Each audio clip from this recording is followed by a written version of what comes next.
চাঁদপাড়া স্টেশনে অতর্কিত উচ্ছেদ অভিযান। বুলডোজারে গুড়িয়ে গেল দোকানপাট, যেন এক ভুতুড়ে স্টেশন।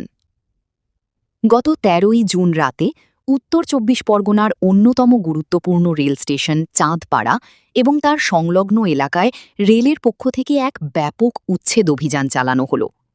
রাতের অন্ধকারে আচমকাই একের পর এক বুলডোজার জেসিবি এসে গুড়িয়ে দেয় স্টেশন সংলগ্ন সমস্ত অবৈধ দোকানপাট ও অস্থায়ী কাঠামো।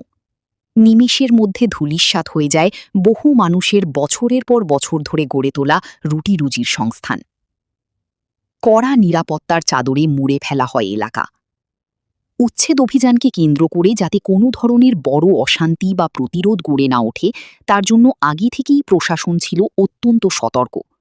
গতকাল রাত থেকেই স্টেশন চত্বর ও তার আশপাশের এলাকা ঘিরে ফেলেছিল বিশাল রাজ্য পুলিশ বাহিনী, রেলওয়ে প্রোটেকশন ফোর্স আরপিএফ, কেন্দ্রীয় সশস্ত্র পুলিশ বাহিনী সেন্ট্রাল ফোর্সেস।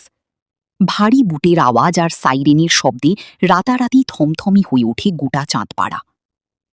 ধ্বংসস্তূপ ও থমথমে পরিবেশ, যেন এক ভুতুড়ে স্টেশন। অভিযান শেষ হওয়ার পর গোটা স্টেশন চত্বর এখন এক জনমানবহীন ধ্বংসস্তূপে পরিণত হয়েছে। চারদিকে ছড়িয়ে ছিটিয়ে রয়েছে ভাঙা টিন, বাঁশ, কাঠের তক্তা, প্লাস্টিক এবং ভাঙা আসবাবপত্র। কোনো